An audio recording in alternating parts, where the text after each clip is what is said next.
Alright, now we've got our legs and our arms and our hands and our feet all moving. Now it's time to focus on the core of the body, the torso and the head. Now it's really important that our torso be able to bend and flex.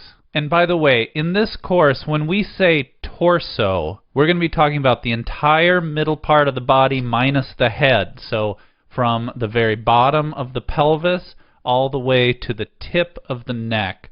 In this course, we're going to call the torso. Now again, it's very important that our torso be able to bend and flex. For the most part, with 2D digital animation, we're dealing with essentially cutout style animation, unless we're literally drawing frame by hand. And one of the dangers of cutout style characters is they can look rather stiff. But one kind of huge secret is that if you just bend and flex the torso, even just a little bit, your whole character will look much more soft and flexible and much less cutout-like. Even if the arms and legs are basically just cutouts and not even bending or puppet tooled, just by flexing that torso, the whole thing will appear softer to the audience. And this, by the way, is true in any animation style. You want to bend and flex the torso. If the torso is stiff, the whole animation will appear stiff too. Now in this first video, we're going to look at rigging up the torso and head using a simple FK rig.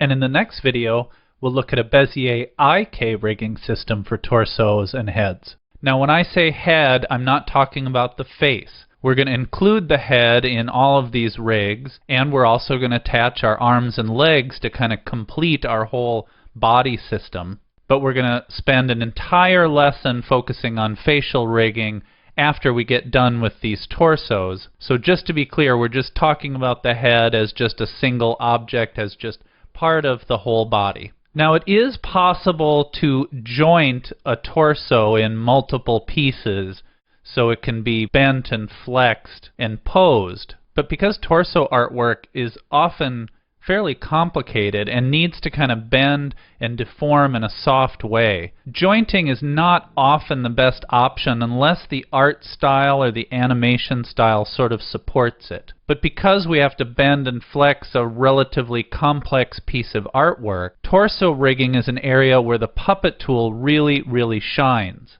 And I honestly always rig torsos with the puppet tool unless I have a very compelling reason to do it another way. So for this course, we're going to skip talking about jointed torsos altogether, and we're just going to focus on puppet tool torso rigs. But again, we'll look at two different setups, an FK and an IK setup.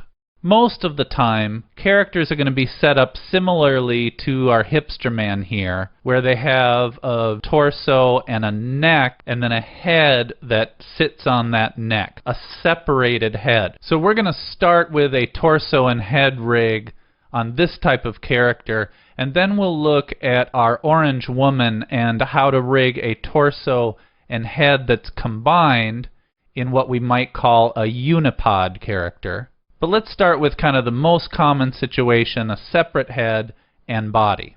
So let's go ahead and open up our layers here.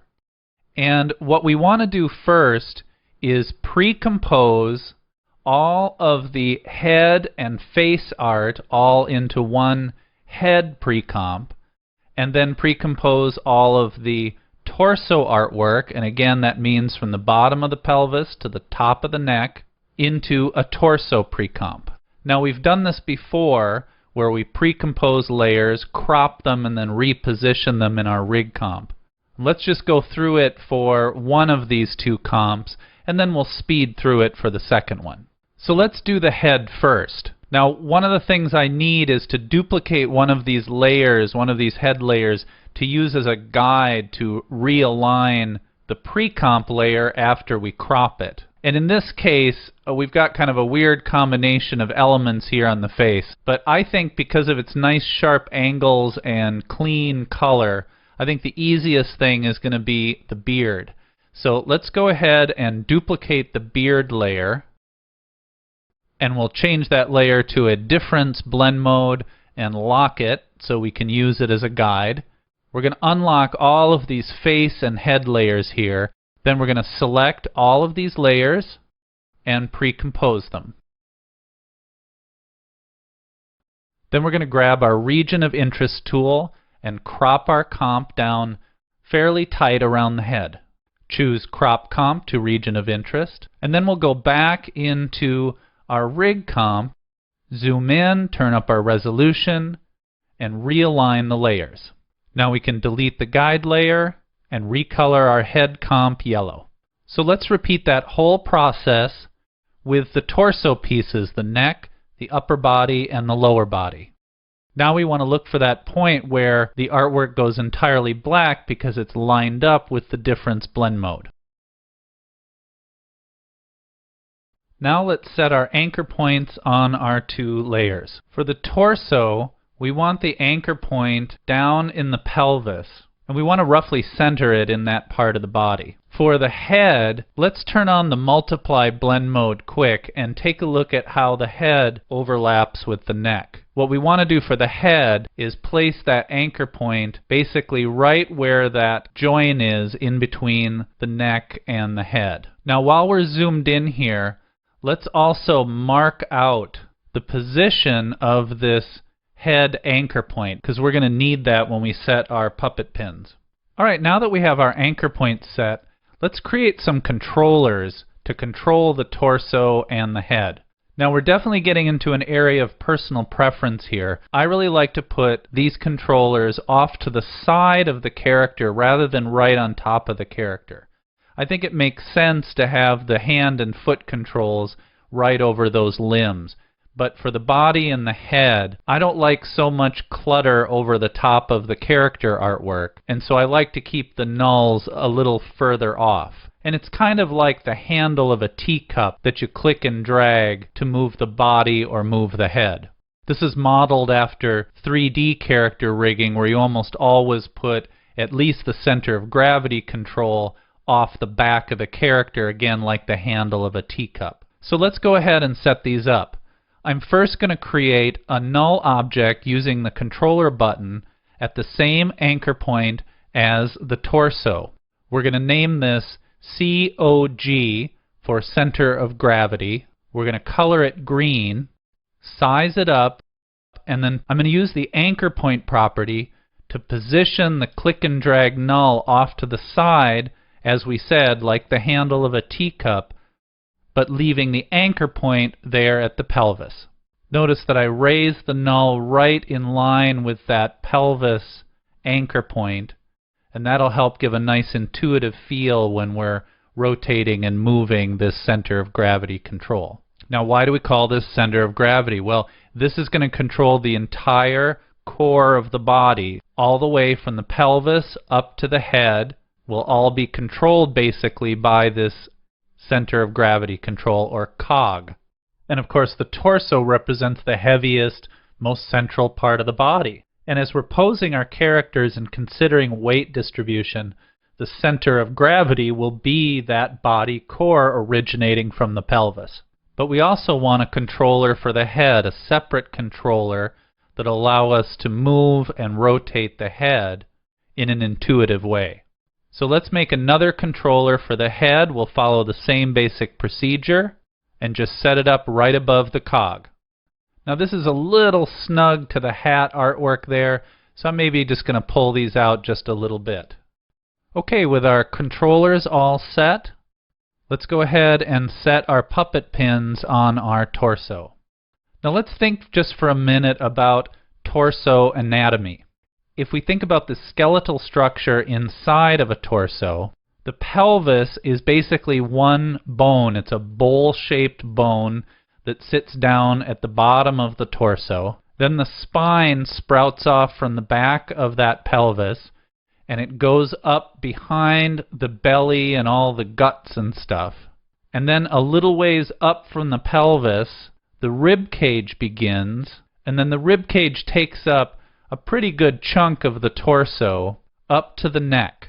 Now the neck is just the spine continuing on past the rib cage up to the head, and so it's very flexible, just like the spine between the pelvis and the chest. And then, of course, the skull attaches to the top of the neck. The shoulders with the collarbone and the shoulder blades attach to the top of the rib cage. And the hips, of course, attach to the pelvis down at the bottom.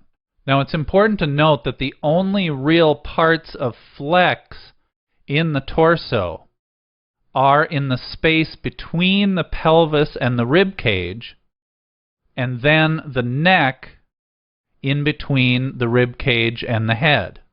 Everything else is really pretty solid. The rib cage can flex a little bit in and out as it breathes, and the pelvis does not really flex at all. For our purposes, we're basically going to think of the chest as a solid object, although it is possible in more elaborate rigs to rig up breathing animation to have the chest expand and contract, but we're going to think of the rib cage as a solid object. So from the standpoint of placing our puppet pins, we're going to start with 5 basic pins. Now, once we go to some of the more elaborate rigs, we're going to need to add more pins, but we're going to start with a very, very simple FK rig without any hip roll or shoulder movement. We're going to add those later. And so our 5 pins are going to go like this. We're going to start with 1 pin at the pelvis, and we want that right where the anchor point of the torso is. And then we want 1 pin at the belly, right around the belly button, because this is actually the most flexible part of the torso, where we can really bend in between that rib cage and that pelvis. So we want a pin right in the middle of that belly to rotate off of.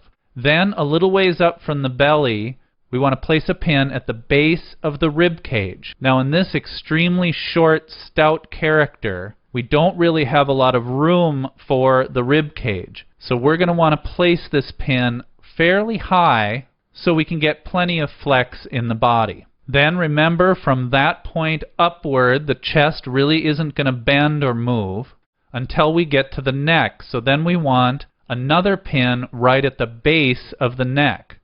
And we want that pin basically right at the intersection of the shoulders and the neck. Then finally, because we need a way to bend the neck off of that base null, we need a pin at the tip of the neck.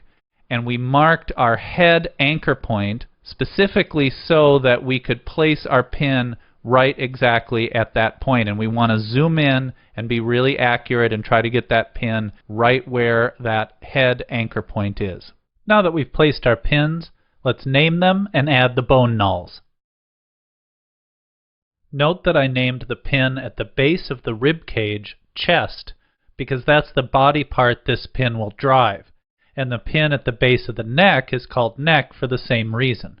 Alright, let's turn everything back on here and parent this up. So we want to set up our parenting so when we move the cog control, it will move the entire torso and head combination, but we also want to be able to have independent control of the head with our head controller. And when we move the head, we want to make sure that the top part of the neck that's attached to the head goes with it. So what we're going to do is take the head layer and the neck tip layer, and together we're going to parent those to our head controller.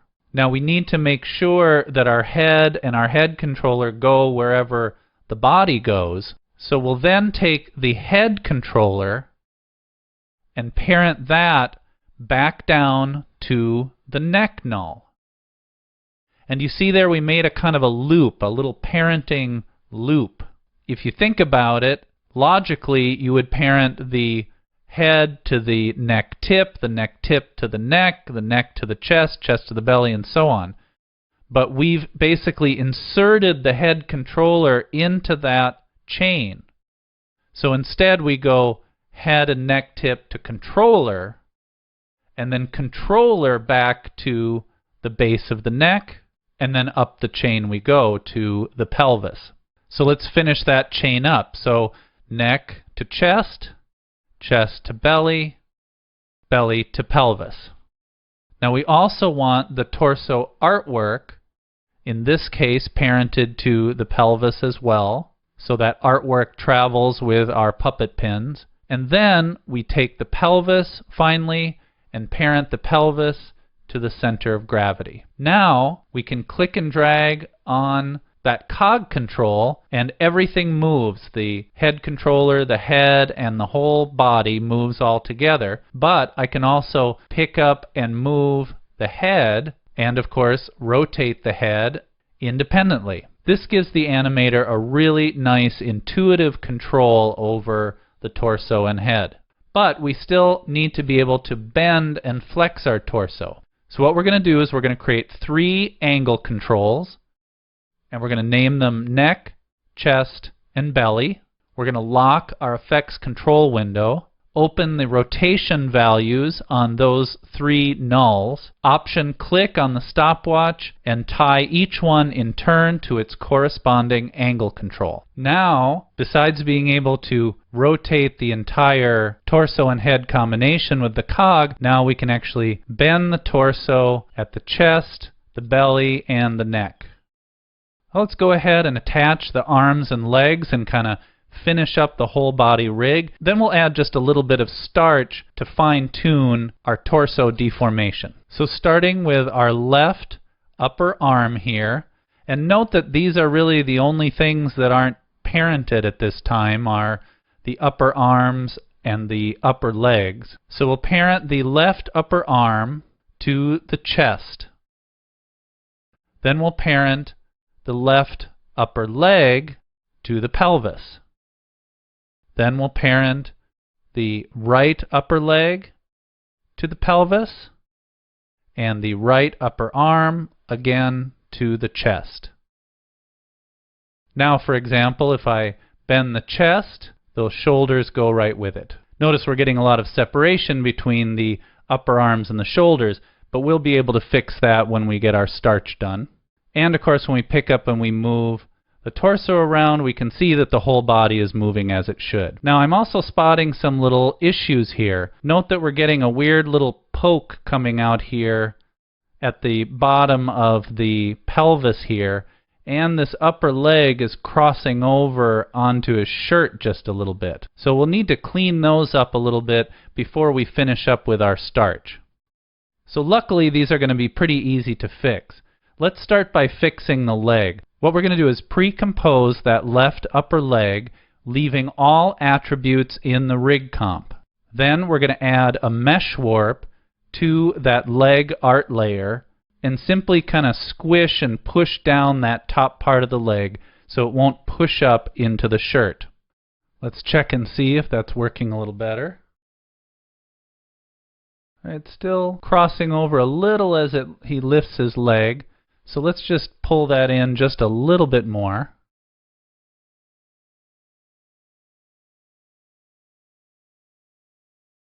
There we go. That's working a lot better.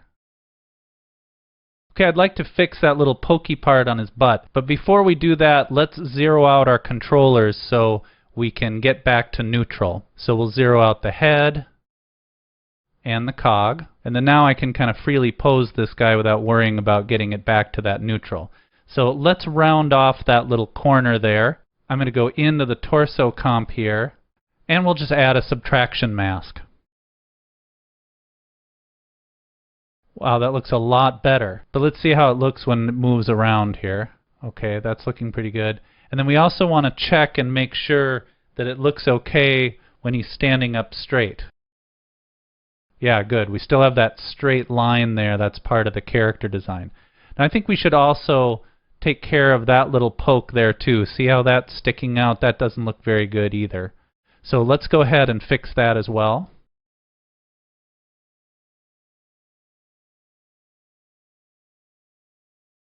There, that looks better. Yeah, good. We're getting a nice range of movement all the way around there now.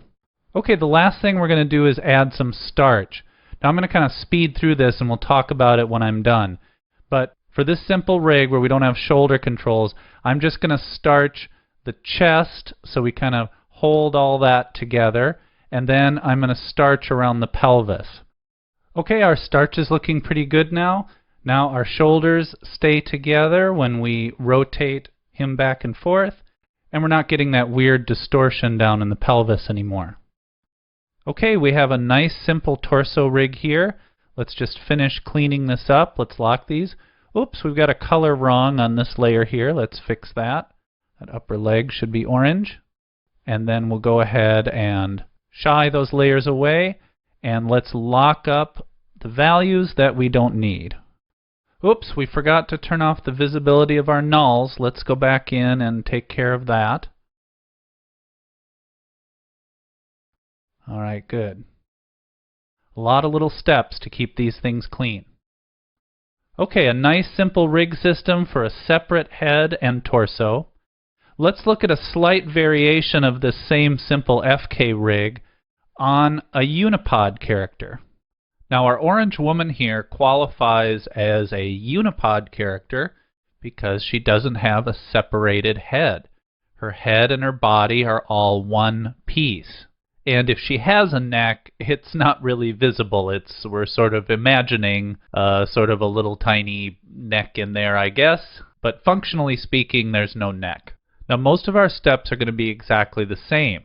But there will be some subtle differences between the Unipod rig and the separate head rig. The first difference is when we precompose our layers together, we're going to be precomposing all of the face and head layers along with the body layers all into one single precomp, the torso head precomp. Now one thing that we're going to leave out in this case, and this is rare, pretty much usually you would put everything in, the eyelids, the mouths, everything would go into that precomp. But our little orange lady here has this little bun on the top of her head. And we could include that in the torso mesh, and we could bend that little bun around to move the bun a little bit with the puppet tool. But it's such a simple little thing, I think it makes more sense to just rotate it as a layer. So we're going to take the bun, I'm just going to drag it down underneath the body here, and that'll be the one layer that we don't precompose, and we'll add that in later. So again, we're going to duplicate the body layer to create a guide to realign everything. Then we're going to precompose all the torso and head layers, crop them, then come back to our rig comp and reposition using our guide layer. Then we can go ahead and delete the guide, and we'll color the precomp green. Now let's go ahead and set our anchor point for this torso head layer. And we once again want to set it kind of in the middle of the pelvis. Now we could create our cog controller now, but we don't have an anchor point for the head yet because we haven't set our puppet pins, which will include our head pin. So we're going to wait to make our controllers until we've done our puppet pins. So we're going to follow a very similar pattern for setting our puppet pins. The only difference is we no longer have a neck and a neck tip. Instead, we have a head and a head tip. But they're basically occupying the same place in our chain as the neck and the neck tip pins did in our previous rig.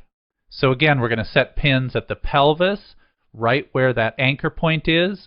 Then we're going to set a pin at around the belly button, then at the base of the rib cage, and then at the base of the head, and then finally the tip of the head. Then we'll go ahead and name them and add the bone nulls. Now we can go ahead and create our controllers. So we'll start by selecting the torso head comp, clicking the controller button. We'll size that up, use the anchor point value to position that off to the side of the figure. Then we'll select the head null and go ahead and click the controller button, resize that, and position that alongside of the body as well. Okay, now we're ready to parent this up. So this time, there's no head artwork layer, but we still want to add our head controller into our parenting chain so that we can move that independently of the cog. So we're going to take the head tip null and parent that to the head null, and then we're going to take the head null and parent that to the head controller. Then the head controller is going to come back to the chest. And you see, once again, that's how we create that loop so that our overall chain still works as we expect it, but we have this control sort of interrupting the chain so we can get that individual movement on the head. Then we go chest to belly, and then belly to pelvis, and then once again the torso artwork to the pelvis null, and then finally the pelvis null to the center of gravity control. Let's right away zero out these controllers before we get any further. That's a step that I forget a little bit too often, and then I start playing around with things and I can't find my neutral again. Now we have the same situation we had before, where we're going to add a series of angle controls to our cog, but this time there will not be a neck control. So we'll just have a belly and a chest, and the head will be controlled by the head controller. And just like before, we're going to lock the effects control window, open the rotation values of the chest and belly nulls, option click on the stopwatches, and tie each of those values to their corresponding angle controls on the cog. Okay, now we can click and move the whole torso around. We can rotate the torso, and we can bend the torso at the belly and at the chest and also at the head. Now you can see that head is really squishy and squashy. We can also position the head, move the head around. But right now that head is very squishy. So we're definitely going to need to do some starching here. But first we're going to need to hook up our arms and legs. Now notice something here. When I click and move this head individually, because there's no neck, I'm also moving the shoulders of the torso. And even if we starch up the head, that's still going to happen. So in this particular case, we're not going to be able to parent the upper arms to the chest null, which we would ordinarily do with a separated head rig. But instead, we're actually going to parent the upper arms to the head null. And that way, when we move the head, it's also going to bring those arms along with it, since it's bringing the shoulders, at least the shoulders as far as the torso is concerned, along with it. This is yet another indication of how every rig really has to be customized to suit the individual character. And in 2D character animation, there's so much variance in character design that you need to be nimble and able to reconfigure things depending on how they're set up. Okay, so we're going to parent the left upper arm to the head null. Then we're going to parent the left upper leg to the pelvis null. The right upper arm to the head null, and the left upper leg to the pelvis null. Now we've got all of our pieces working together. Oops, except we forgot the bun. So let's get that bun parented in. So first let's get that anchor point set. And just because it's nice and close in our rig, let's just parent the bun to the head tip. And we should also quickly add another rotation control, call it bun rotation, and go ahead and tie that rotation value to that angle control as well.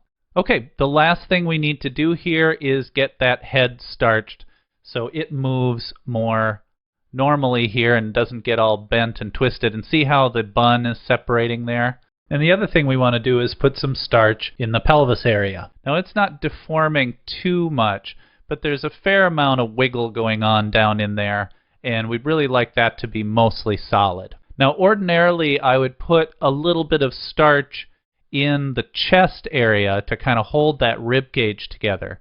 But I'm not actually sure if that's going to work very well for this character. We might need to let this all be pretty squishy through here. So let's go ahead and starch this up and see what we can do.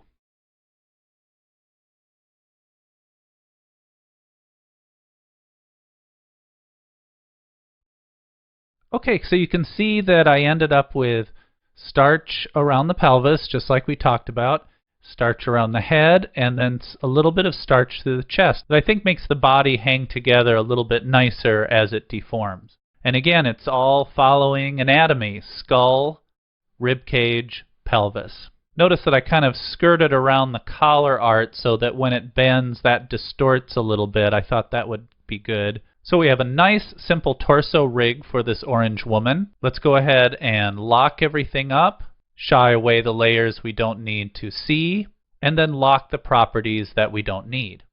Okay, let's look at one more example of this kind of simple FK rig system.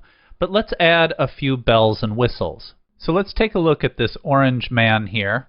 Now he's essentially a unipod character, although he has this little stub of a head sticking up off the top here. But we're basically going to treat him like a unipod. And I'm hoping we can actually get a little movement out of this head, even though it's mostly embedded into his chest. But we're going to add to this rig hip roll and shoulder control. A hip roll is kind of a workaround for the independent pelvis and chest control we'll get with the IK rigs. So using it with these FK rigs can be tricky. I don't generally recommend it to student animators who don't really know what they're doing yet. But in the case of complicated movements like dances or complex athletic actions, or even in some cases just very subtle weight shifts, a hip roll can be a very, very useful control. And what it basically allows you to do is independently rotate the pelvis and hips without rotating the entire upper body. And with our previous rigs, when you rotate the center of gravity, that rotates the pelvis, but it rotates everything else. So this, like the heel roll, is an independent control within the larger rig structure. Now, shoulder control is something I think a little more useful to the everyday animator. On the human body, shoulders are incredibly mobile joints. Not only can you rotate your arm in almost any direction on that ball and socket joint, but because of the shoulder blades and the collarbone, you can actually move the entire shoulder up in a shrug or down if you're sad and droopy. You can move your shoulders forward and backward. It's one of the more remarkable joints on the human body. So giving a character the ability to raise and lower and move the shoulders around not only really helps with big athletic movements, but it really, really helps with expressive emotional performances. A lot of emotional energy is conveyed through the relationship of the head and the shoulders. So it's a really good control to have, and it's not very difficult to set up. But it is going to require that we add more pins to our torso rig than just the basic 5 we've been using in the previous rigs.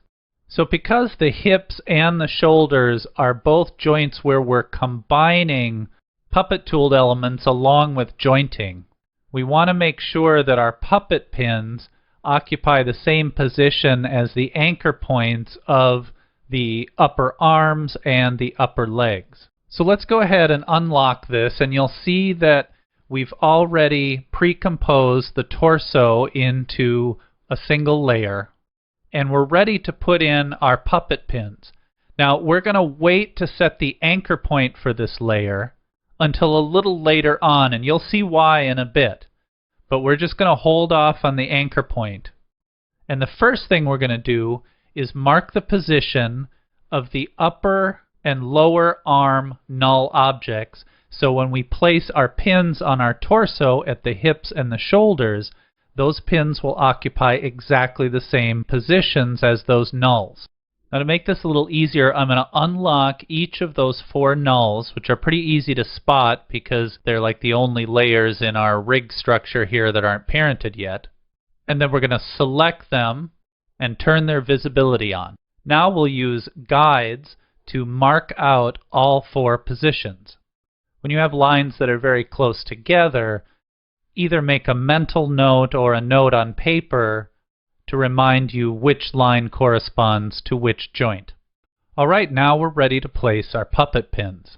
So let's zoom in on the pelvis here.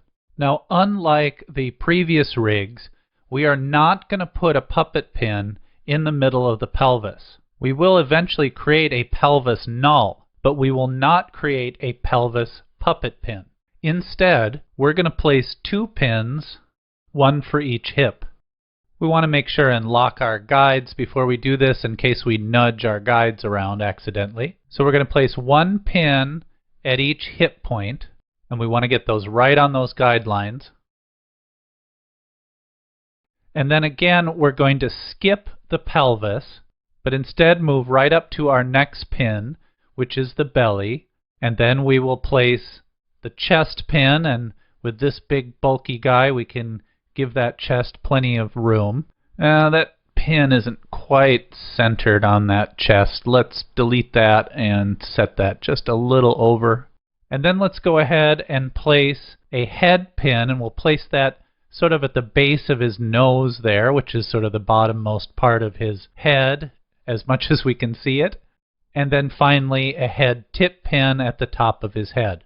Then, just like the hips, we'll place one pin at each of the shoulders, being really careful to get right on those guide markers. Now let's go ahead and name our pins and add our bone nulls. Okay, we've got all of our nulls for our pins, but we do still need a pelvis null as part of our rig. So we want to place our pelvis null in the same place we would have placed a pin if we were doing the simpler rig, right kind of in the center of the pelvis. So since we have these two hip nulls here, and since the pelvis null is going to be driving those two hip nulls, let's try to place it right in between those two nulls and then just a little bit higher up on the pelvis. So here's an easy little trick to do that. I'm going to select the right hip null, and I'm going to go ahead and make a controller right at that spot. And we'll name it E pelvis and color it blue. And let's size it down a little. And now if we want to put it right in between these other two nulls, we can select those two nulls, click the measure button, which tells us how many pixels away they are from one another. And if the math is hard, we can use the little built-in calculator here. But this is easy math, so half this, 141. So I'm just going to select the pelvis null, hit P for position, select the X value, and type in plus 141 to jump it 141 frames to the left. And now we know that's exactly in the center of those two nulls. And we'll just click and drag it up a little bit until it's right in the middle of that pelvis. Alright, we just need to create two controllers now in order to start parenting this up. A center of gravity control, which we'll make off of that new pelvis null we just created using the controller button. And we'll size and position that just as we did with the other rigs. And of course a head controller null, which we'll create off of that head pin null. Okay, you'll notice I turned the arm on as I was creating those just to make sure I was giving enough room there. And now we're pretty much ready to parent these up. One little thing we almost forgot here, let's take care of this quick. We want to now set our anchor point for this artwork, and we'll just snap it to that pelvis null we created. Okay, let's go ahead and parent this up. I'm going to hide these guides for now. Okay, the head tip is parented to the head. The head is parented to the head controller. The head controller will be parented back to the chest, create our little loop, and then the chest to the belly. But now here things are going to change a little bit. The belly, rather than parenting that to the pelvis, because we want the pelvis to have individual movement, so the belly will parent to the center of gravity. Now when we move the center of gravity, that'll move that whole upper part of the body off of that same pelvis position. The pelvis then will also be parented to the center of gravity, but again now it can move independently without affecting these other layers. The right and left hip will be parented to the pelvis, so when we rotate that pelvis null, it moves the hips. Now here's another little difference. The torso artwork, instead of parenting that to the pelvis, we're now going to parent that also to the center of gravity. Because when I pick up and move the center of gravity and rotate him and move him around, that'll keep the puppet pins closer to the artwork. Now moving the pelvis, rotating the pelvis, is only rotating this little teeny bit of the artwork. But the cog is still going to move and rotate everything. So the artwork layer to the center of gravity. Now both shoulders, the right and left shoulders, should be parented to the chest. And I think in this case, even though we'll move the head around a little bit because of how we'll starch this, it's not going to move the shoulders when we move the head the way it did with the orange lady, even though this is technically a unipod. And again, no two rigs alike, no two characters alike. You're always going to find these little subtle differences. All right, now let's also, before we forget, zero out both of our controllers. Now, just like we did before, we're going to create angle controls on the cog controller. This time, we're going to create a chest rotation, a belly rotation, and a hip roll. Now we're going to lock our effects control window, and we're going to open the rotation values for the chest null, the belly null, and the pelvis null, and then option click and pick whip the chest to the chest, belly to the belly, and the pelvis to the hip roll. Now let's turn everything back on and parent in our arms and legs. So we want the right upper arm null to the right shoulder. Then we want the left upper arm null to the left shoulder. Then we want the right upper leg to the right hip, and the left upper leg to the left hip. So now we can pick up and move around the whole torso, and we can move the head independently. Oh, we're going to need some starch there, but that's still looking kind of fun. And we also have our chest rotation there working good, our belly rotation, and our hip roll. And there we have that nice independent control over the hips. And again, this is really, really nice for more complex movements or subtle weight shifts. Okay, we want to add some shoulder control to this guy now. And I'm going to show you two slightly different ways to set up your shoulder control. One, a point controller on the hand null, and the other, a click and drag controller. Now, I just want to say very clearly, I would never put two totally different rigging systems on one rig in real life. I'm only going to do this just for demonstration purposes. I would usually just choose one or choose the other. But I think it'll be good for you guys to see how both work so you can decide for yourselves how you want to set this up. So let's unlock our effect control window. Oops, it just jumped us here, but that's okay. We'll just jump right back. And let's grab his right hand controller here, and we're going to add a point controller and call it right shoulder. Now we could put the shoulder controller on the cog. The shoulders are shared between the arms and the torsos. But I generally like to put it on the hand controller because often you're going to want to pose the arm and then position the shoulder as part of posing the arm. But again, this is up to you. You can put it wherever you want. We're going to zero out that point controller, and then we're going to lock our effect control window, and we're going to find our right shoulder null, and we're going to zero that out. Then we can simply take the position value, option click, and tie that directly to our point controller. Now when we move the point control, we move the shoulder around. Now that's a nice, neat, and discreet way of handling this. But again, we can also do this with a click and drag controller if you prefer click and drags, or if click and drag makes more sense for your particular character. So to make a click and drag controller is really much more of a parenting issue. So we're going to select the left shoulder, we're going to make a controller there, and then we're going to size it up, name it, and color it. And now we just need to parent this in. So instead of having the left shoulder parented directly to the chest, we'll first parent it to the left shoulder controller, and then we'll just parent the left shoulder controller back to the chest null. And again, it's creating a little loop there. So now when we move this null around, we move that shoulder around.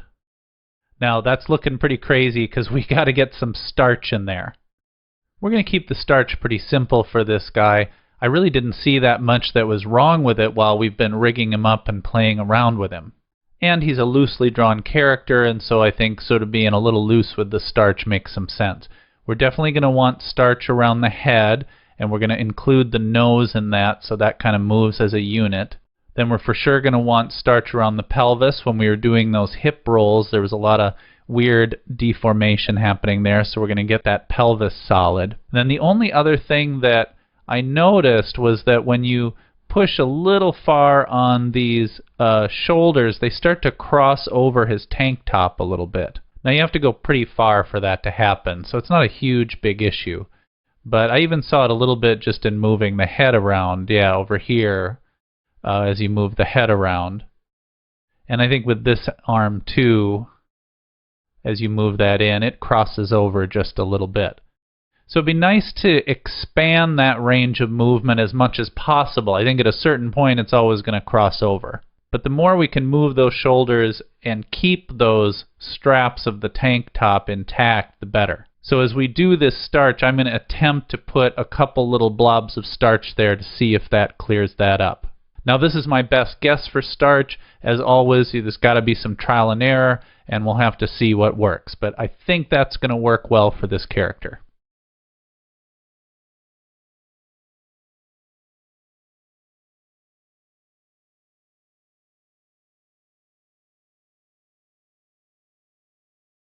So you can see in the time lapse that we did end up with little blobs of starch here in order to kind of make these deformations work as we move those shoulders around, and that turned out nice.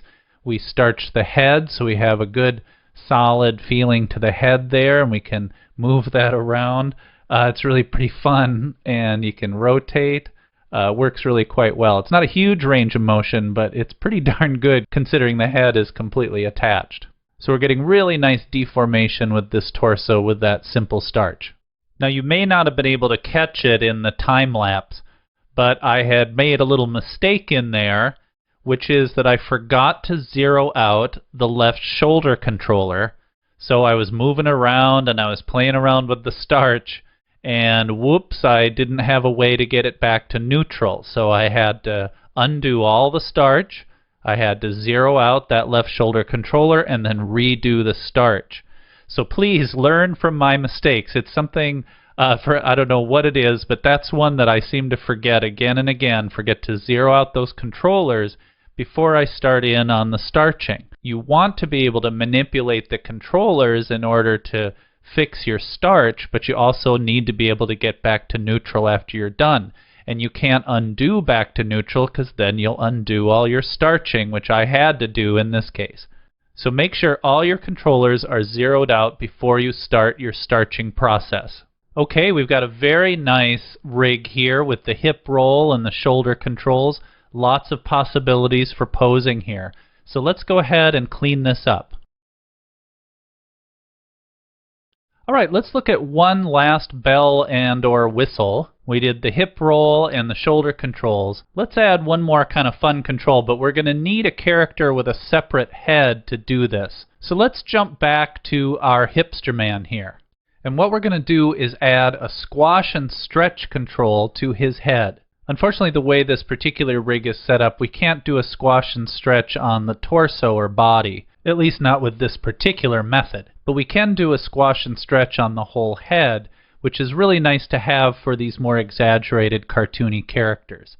And it's a pretty simple thing to take care of. So let's start by adding a slider control to the head null, and we'll make sure and set the slider range from -100 to 100, and we'll call this head squash and stretch. Then we'll go ahead and lock our effect control window. Now let's unshy our layers and go find the head comp artwork layer and open up its scale value. Now we're going to unlock the proportion constraint, and we're going to fiddle around with these values in order to find an extreme squash and an extreme stretch set of X and Y values. We want to make sure that we always add to one number what we subtract from another in order to maintain the feeling of volume in our squash and stretch.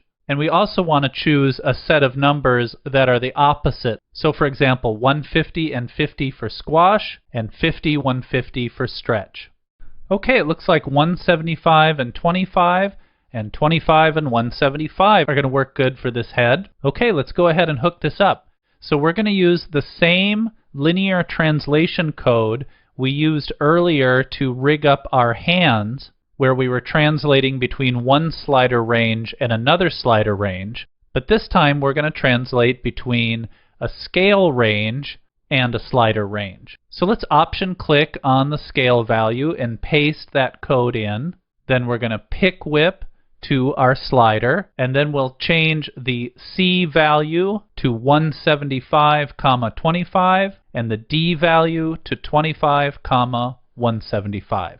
Now, because our numbers are exact opposites of one another, when they sit at the 0 position, they will actually equal 100 in X and 100 in Y. But now I can manipulate the slider control up and down, and I can squash and stretch that head. And I made it pretty extreme, even though those probably never go this far. But I like to give the animator a lot of options, and you never know in a big crazy animation what might be needed. So very simple and really fun control to add. Okay, some good simple torso rigs here. Now move on to the next video where we're going to take a look at Bezier IK rigs for torsos.